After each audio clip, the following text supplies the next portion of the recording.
আজ বৃহস্পতিবার ২৭ আগস্ট ২০২৬ খ্রিস্টাব্দ, ১২ই ভাদ্র ১৪৩৩ বঙ্গাব্দ। আজকের সর্বশেষ গুরুত্বপূর্ণ খবর। ব্রাহ্মণবাড়িয়ার সরাইলে হাল চাষের পাওনা টাকা চাওয়াকে কেন্দ্র করে দুই পক্ষের সংঘর্ষে অন্তত ২৫ জন আহত হয়েছেন। গতকাল বুধবার দুপুরে উপজেলার পানিশ্বর ইউনিয়নের টিঘর গ্রামে এই সংঘর্ষের ঘটনা ঘটে।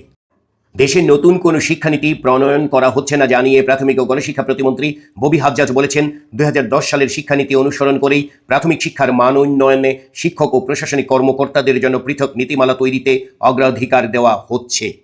সরকারিভাবে কোনো ধরনের খরচ ছাড়াই ১০,০০০ কর্মীকে মালয়েশিয়ায় পাঠানোর উদ্যোগ নেওয়া হয়েছে বলে জানিয়েছেন প্রবাসী কল্যাণ ও বৈদেশিক কর্মসংস্থান মন্ত্রী আরিফুল হক চৌধুরী। চট্টগ্রামে শীর্ষ সন্ত্রাসী ডেভিড ইমনের সহযোগী গলাকাটা মোবারক অস্ত্রসহ গ্রেপ্তার। নেপালে আকস্মিক বন্যা ভূমিধসে নিহত বেড়ে ১৫৭, নিখোঁজ ৪ শতাধিক। কুষ্টিয়ায় সাংবাদিককে তৌহিদি জনতার নামে চিঠি, আপনার মুভমেন্ট আমরা সবসময় নজর রাখছি। সৌদি, তুর্কি, পাকিস্তান সামরিক জোটে বাংলাদেশ যোগ দেবে কিনা জানালেন পররাষ্ট্র প্রতিমন্ত্রী শামা ওবায়েদ। রাজশাহী বিশ্ববিদ্যালয়ের টিএসসিতে একটি অনুষ্ঠানে চেয়ারে বসাকে কেন্দ্র করে ম্যানেজমেন্ট স্টাডিজ ও রসায়ন বিভাগের শিক্ষার্থীদের মধ্যে দফায় দফায় সংঘর্ষ ও ধাওয়া পাল্টা ধাওয়ার ঘটনা ঘটেছে।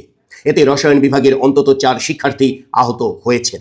গতকাল বুধবার রাতে বিশ্ববিদ্যালয়ের নবাব আব্দুল লতিফ হলের পেছনে এবং ২ বিভাগের একাডেমিক ভবনে এ সংঘর্ষ ও ভাঙচুরের ঘটনা ঘটে।